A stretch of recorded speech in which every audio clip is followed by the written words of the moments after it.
just thought, for somebody who invented such incredible things, fascinating to me that's a thing that he's proudest of.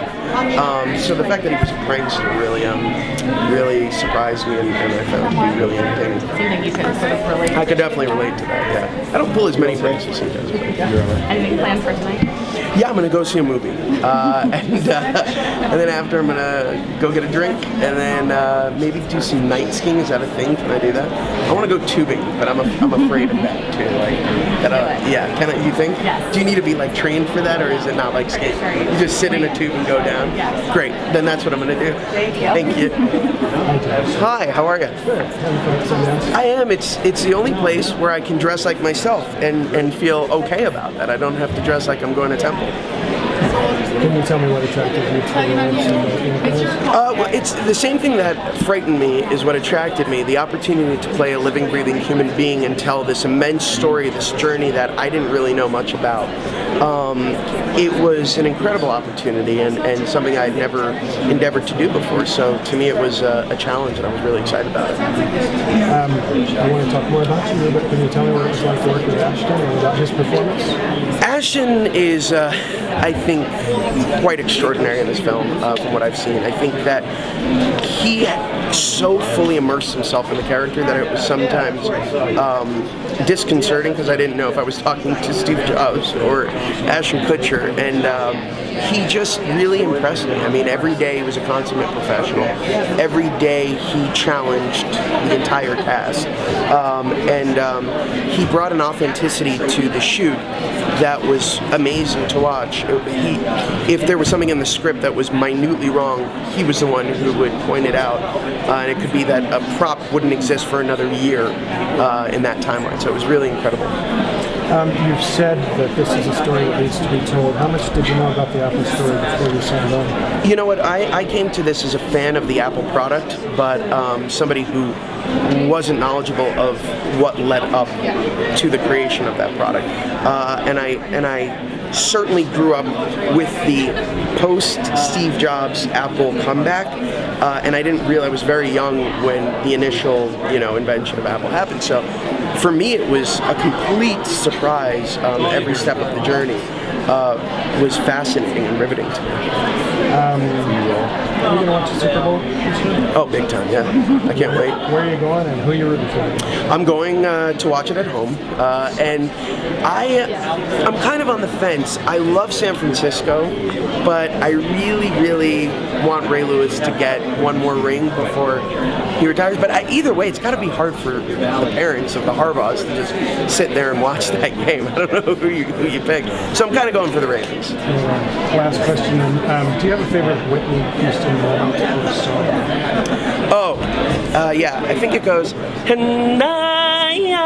something like that. It was in a movie with Kevin Costner.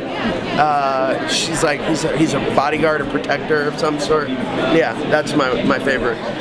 Thank you. Hi, Josh. How are you this I'm good. evening? I'm good. How are you doing? I'm doing pretty well. Well, great. You were saying that you want to do some night tubing.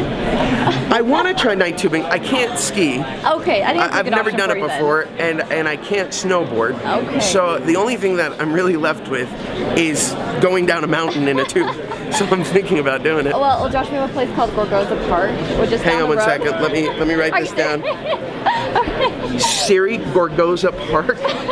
Let me know if it's dangerous or if I can do it. I think you'll do just fine, honestly. Yeah, Well, I would love to try it out. Awesome. You'll have to give us a report somehow. Let us know Yeah, how it goes. totally. So tell me about your role in the film. Well, my role is a pretty familiar one to a lot of people.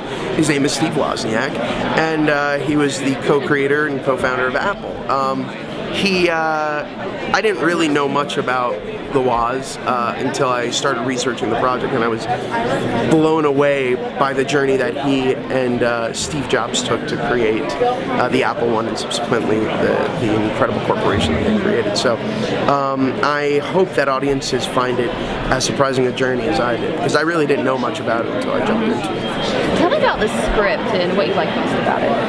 Well, I mean, it's one of those stories that's unbelievably riveting, and every moment almost seems like it was written for a film. You forget how incredibly complex the first 10 years of Apple was, and how Jobs was forced out of his own company and then brought back miraculously to create one of the most profitable companies in American history. So that journey to me is what was so inspiring about the script, and the element for me that I related to the most playing Wozniak was this almost, I want to say like this bromance, for lack of a better word, between these two men who were these young guys just setting out to do what they believed in, not knowing that what they were doing was going to change the world. And you mentioned it a little bit, but I want to touch on it again. How much research did you do, and where did you do your research?